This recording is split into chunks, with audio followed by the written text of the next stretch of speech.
খবরের শুরুতেই থাকছে হেডলাইন্স। জঘন্য এবং মিথ্যা প্রচার, আলিপুরদুয়ারে উন্নয়নের খতিয়ান দিয়ে প্রধানমন্ত্রীকে জবাব মুখ্যমন্ত্রীর। এক হাতে বৌদির কাটা মুন্ডু, অন্য হাতে অস্ত্র, প্রকাশ্যে রাস্তায় ঘুরে বেড়াল যুবক। শনিতে এড়ালেন পুলিশের হাজিরা, রবিবার ফের ডাক অনুব্রতকে। 12 থেকে 1 লাফে আক্রান্ত 116। বাংলায় বাড়ছে কোভিড সংক্রমণ। 48 ঘণ্টায় প্রবল বৃষ্টিপাতের পূর্বাভাস, 3-4 দিনে বদলাবে দুই বঙ্গের আবহাওয়া। বিতর্কিত পোস্টের জেরে গার্ডেনরিচে উত্তেজনা, ভিন রাজ্য থেকে গ্রেফতার মহিলা। জট কাটিয়ে জোট, কালীগঞ্জের উপনির্বাচনে কংগ্রেসের কাবিলে ভরসা বামেদের। আমরা ভারত পাকিস্তানকে যুদ্ধ থেকে বিরত করেছি, ফের কৃতিত্ব দাবি ট্রাম্পের। রাজ্যে কেউ আইসোলেশনে, কেউ আইসিইউতে, মিনি আউটব্রেক করোনার, তৈরি থাকতে বললেন চিকিৎসক। সংশোধনাগারে থেকেও সংশোধন হননি, পুলিশের মা মেয়েদের নিরাপত্তায় এবার সেন্ট্রাল ফোর্সকে ডাকতে হবে। 48 ঘণ্টার ব্যবধানে মোদির পর আজ বাংলায় শাহ, 26-এর তোড়জোড়ে কি কর্মসূচি।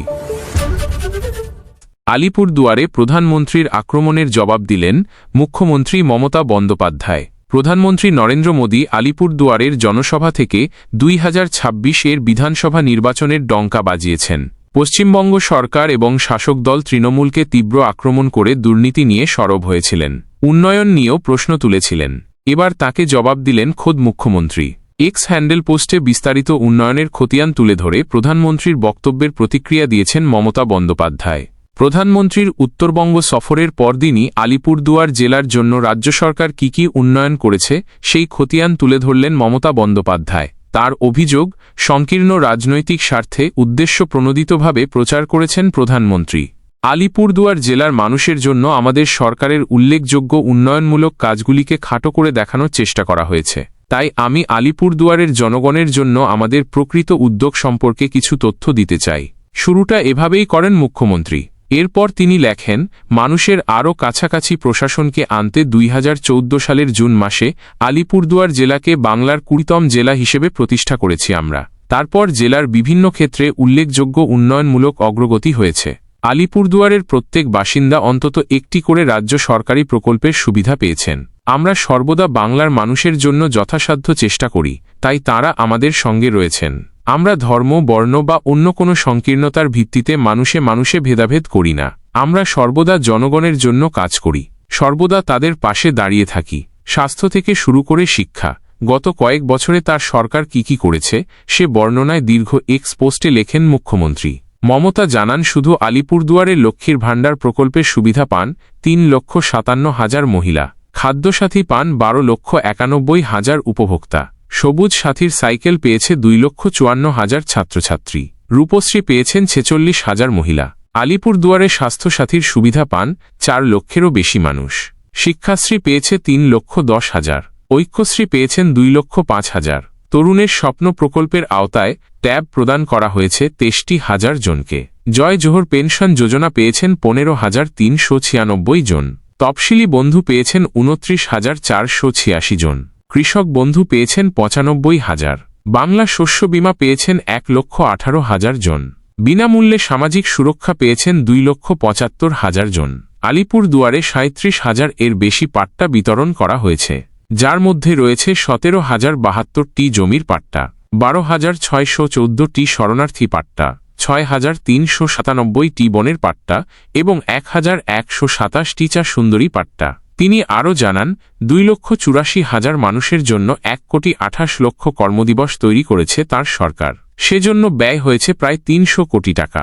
এখানেই শেষ নয়, শিল্পক্ষেত্র, যোগাযোগ ব্যবস্থায় উন্নতি, চা বাগান এবং শ্রমিকদের জীবনের মানোন্নয়ন সম্পর্কে বিস্তারিত তথ্য দিয়েছেন মুখ্যমন্ত্রী। শিল্প এবং পর্যটন ক্ষেত্র, জনজাতির উন্নয়ন, রাজবংশী এবং কামতাপুরী উন্নয়ন নিয়েও তথ্য দেন মমতা। তিনি লেখেন, আলিপুরদুয়ারের সামগ্রিক উন্নয়নের প্রতি আমাদের অঙ্গীকারকে তুলে ধরা অনেক উদ্যোগের মধ্যে এগুলি কয়েকটি। মুখ্যমন্ত্রীর মতে ক্ষমতা লাভের উদ্দেশ্যে আলিপুরদুয়ার থেকে প্রধানমন্ত্রী স্বার্থপর এবং রাজনৈতিকভাবে উদ্দেশ্যপ্রণোদিত একটি জঘন্য এবং মিথ্যা প্রচার চালিয়েছেন। আলিপুরদুয়ার জেলার বাসিন্দাদের কাছে বাংলার সরকারের উন্নয়নমূলক কাজগুলিকে তিনি খাটো করে দেখানোর চেষ্টা করেছেন বলে দাবি মমতার। জল্পনার অবসান। শুক্রবার জাতীয় কংগ্রেসের সভাপতি মল্লিকার্জুন খাড়গে নদিয়ার কালীগঞ্জ বিধানসভা উপনির্বাচনে কংগ্রেস প্রার্থী মনোনীত করেছেন। অন্যদিকে রাজ্য বামফ্রন্ট শরিকেরা নিজেদের জেদাজেদি সরিয়ে কংগ্রেসকে সমর্থন করার সিদ্ধান্ত নিয়েছে।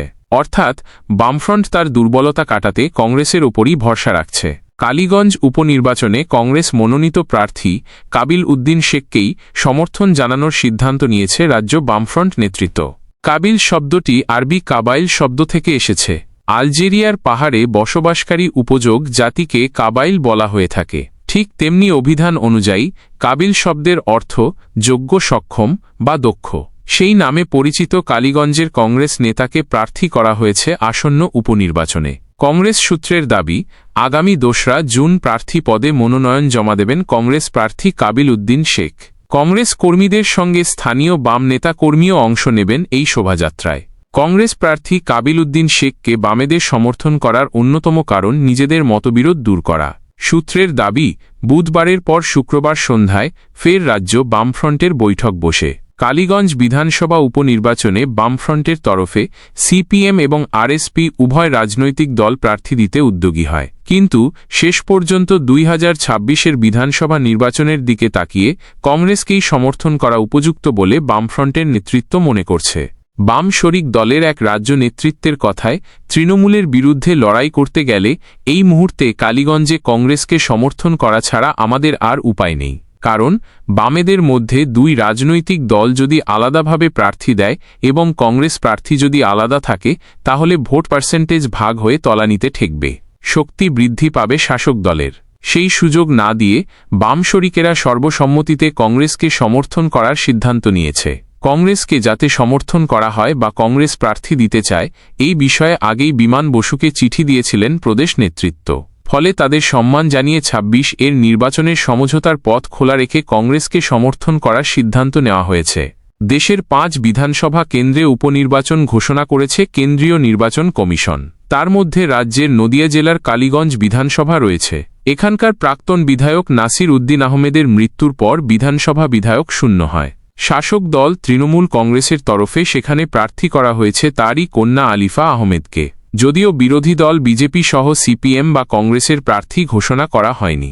কিন্তু এই কেন্দ্রে বামেদের তরফে কোনো রাজনৈতিক দল প্রার্থী দেবে তা নিয়ে মতানৈক্য শুরু হয়। বুধবার সন্ধ্যায় রাজ্য বামফ্রন্টের বৈঠক বসে। সেখানে সিপিএম এবং আরএসপি উভয় রাজনৈতিক দল প্রার্থী দেওয়ার ইচ্ছা প্রকাশ করে। দীর্ঘক্ষণ বৈঠকের পরে শেষ পর্যন্ত কে প্রার্থী দেবে তা নির্ধারণ করা সম্ভব হয়নি। কারণ উভয় পক্ষই নিজেদের দাবি এবং যুক্তিতে অনড় থাকে। শেষ পর্যন্ত শুক্রবার সন্ধ্যায় পুনরায় বামফ্রন্টের বৈঠকে উভয় রাজনৈতিক দল কংগ্রেসকে সমর্থন জানানোর প্রস্তাবে সম্মতি জানায়। সিপিএমের তরফে কালীগঞ্জ বিধানসভা কেন্দ্রে প্রার্থী দেওয়ার ইচ্ছা প্রকাশ করেন রাজ্য সম্পাদক মোহাম্মদ সেলিম। বুধবার সে নিয়ে দলীয় নেতৃত্বের সঙ্গে বৈঠকও করেন সেলিম। তারপর সেদিন সন্ধ্যায় বামফ্রন্টের বৈঠকে মতামত জানান। কিন্তু আরএসপির তরফেও বলা হয় তারা ২০১১ সালে ওই কেন্দ্রে প্রার্থী দিয়েছিল। তারপরে ২০১৬ কিংবা ২১ প্রদেশ কংগ্রেসের সঙ্গে সমঝোতা হওয়ায় কংগ্রেসকে ওই বিধানসভা কেন্দ্রে প্রার্থী দিতে দেওয়া হয়। ফলে বাম কংগ্রেসের যদি আসন সমঝোতা না হয়, তাহলে বামদের তরফে আরএসপিকে ওখানে প্রার্থী দেওয়ার সুযোগ করে দিতে হবে। উল্লেখ্য, কংগ্রেসের সঙ্গে সমঝোতা হওয়ার আগে পর্যন্ত কালীগঞ্জ বিধানসভা নির্বাচনে প্রায় প্রতিবারই আরএসপির তরফে প্রার্থী দেওয়া হয়। ২০১৬ সালে বাম কংগ্রেস সমঝোতা হওয়ায় কংগ্রেস আসন ছেড়ে দেয় বামফ্রন্ট। কংগ্রেস প্রার্থী হাসানুজ্জামান শেখ জয়ীও হয়েছিলেন, কিন্তু পরবর্তীতে হাসানুজ্জামান শেখ তৃণমূলে যোগদান করেন। তারপরও ২০২১-এর নির্বাচনে কংগ্রেসের তরফে ওই কেন্দ্রের প্রার্থী দেওয়া হয়। সেক্ষেত্রে মাত্র ১২% ভোট পেয়ে তৃতীয় স্থান অধিকার করেন কংগ্রেস প্রার্থী, আর প্রায় ৫৩% ভোট পেয়ে নাসির উদ্দিন আহমেদ জয়ী হন। দ্বিতীয় স্থান অধিকার করে বিজেপি প্রার্থী। বিজেপি এবং তৃণমূলের প্রাপ্ত ভোটের ফারাক ছিল প্রায় ৪৬,০০০। এরকম পরিস্থিতিতে বিজেপির তরফে এখনও প্রার্থী ঘোষণা করা হয়নি। এদিকে তৃণমূল প্রার্থী আলিফা আহমেদ প্রচার শুরু করেছেন। কংগ্রেসের তরফেও প্রার্থী ঘোষণা করা হয়েছে। সেই প্রার্থীকে সমর্থন করার সিদ্ধান্ত নিয়েছে বামেরা।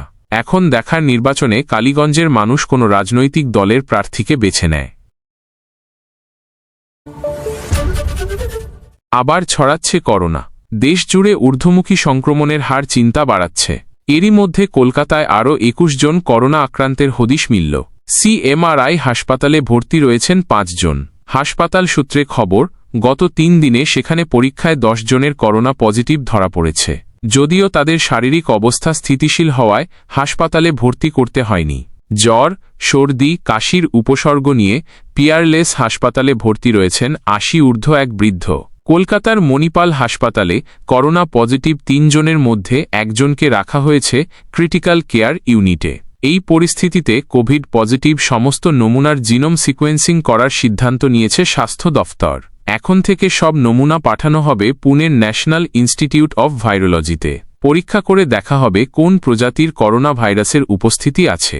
ফুসফুস বিশেষজ্ঞ চিকিৎসক রাজা ধর জানাচ্ছেন, তিনি গত ৩ দিনে যত টেস্ট করেছেন তার ১/৩ পজিটিভ রিপোর্ট পেয়েছেন। একে মিনি আউটব্রেক বলা যেতেই পারে। চিকিৎসকের মতে হাসপাতালের পরিকাঠামো প্রস্তুত রাখতে হবে।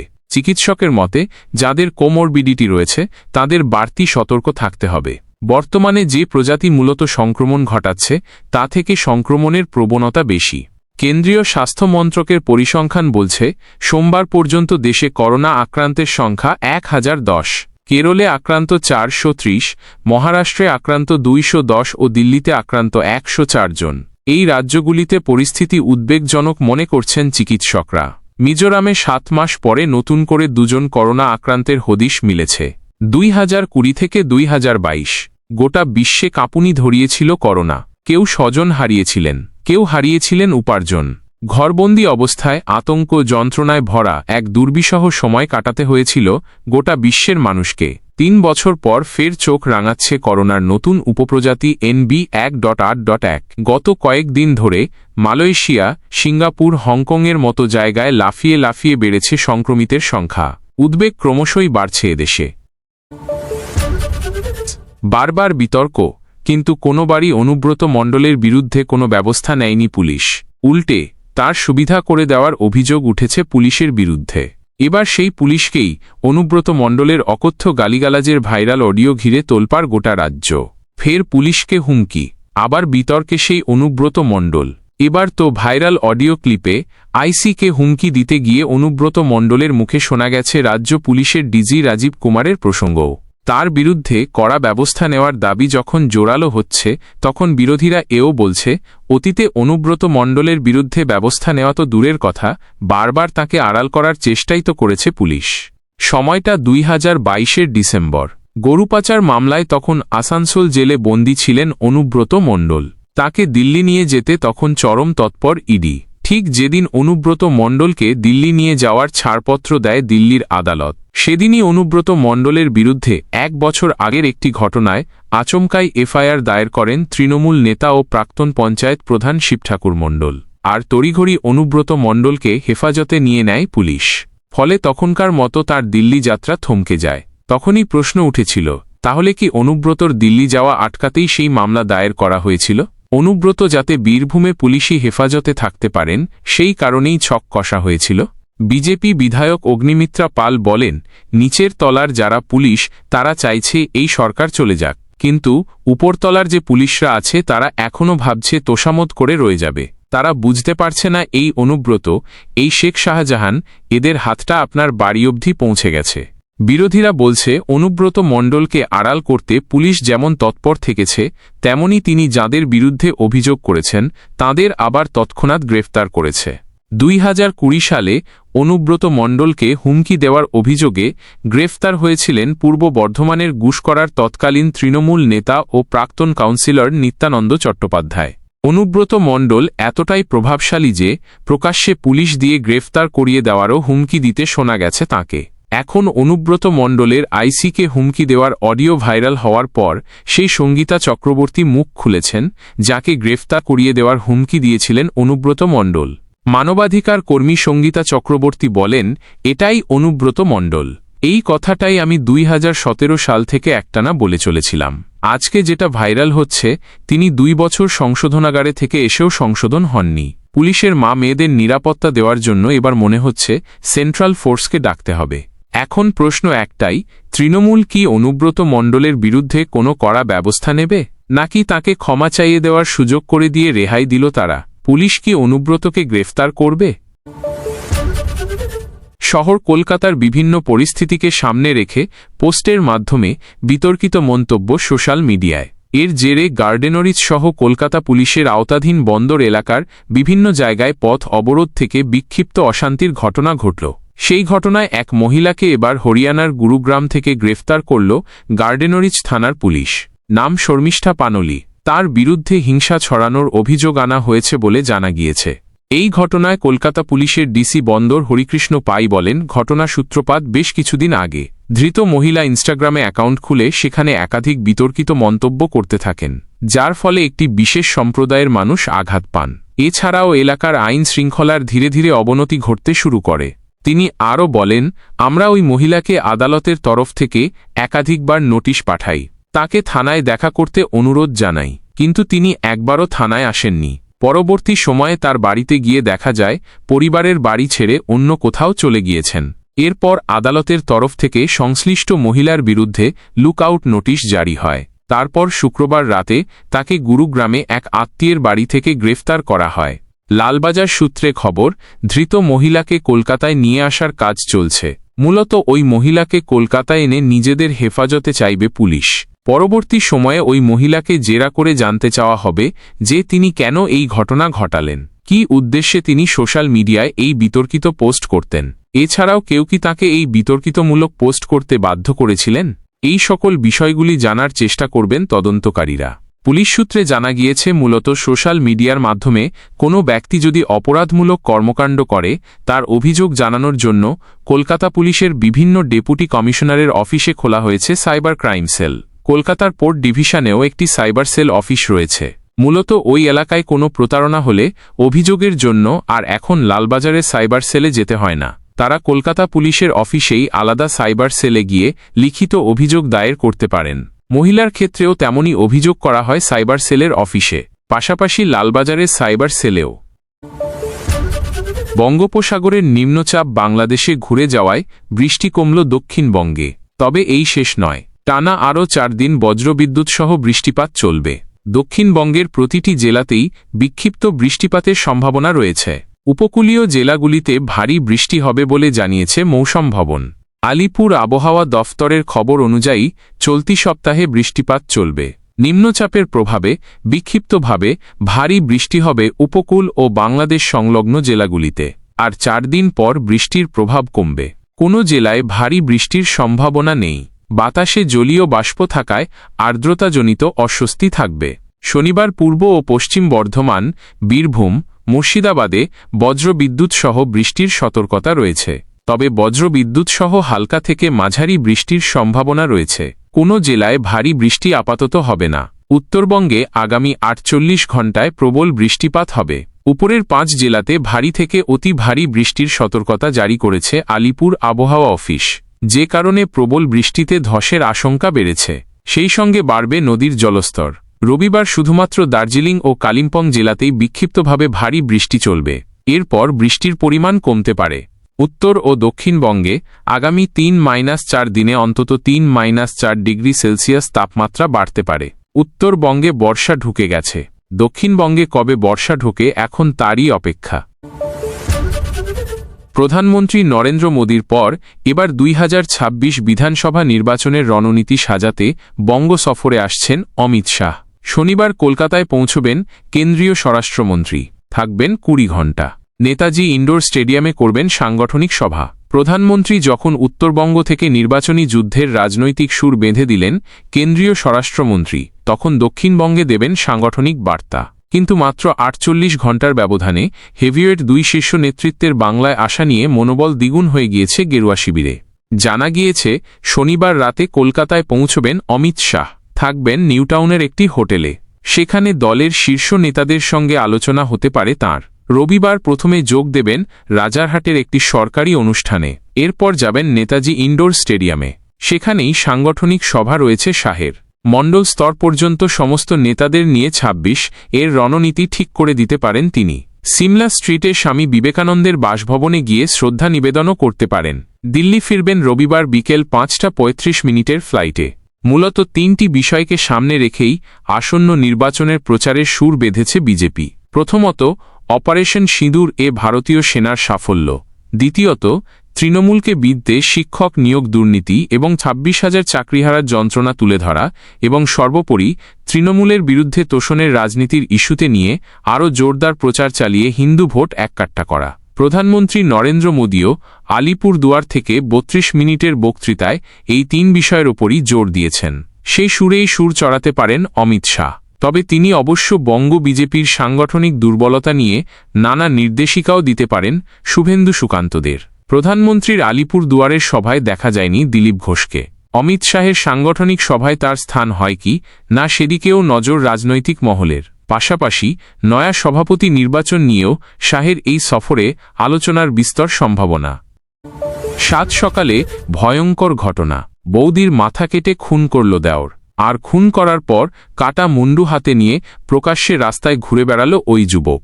শনিবার সকালে দক্ষিণ 24 পরগনার বাসন্তীর 6 নম্বর ভরতগড়ের এই ঘটনাকে কেন্দ্র করে ব্যাপক চাঞ্চল্য ছড়াল গোটা এলাকায়। পাশাপাশি ভয়াবহ এই দৃশ্য দেখে আতঙ্ক ছড়াল অনেকের মধ্যে। পরে ওই যুবককে গ্রেফতার করে থানায় নিয়ে গেল পুলিশ।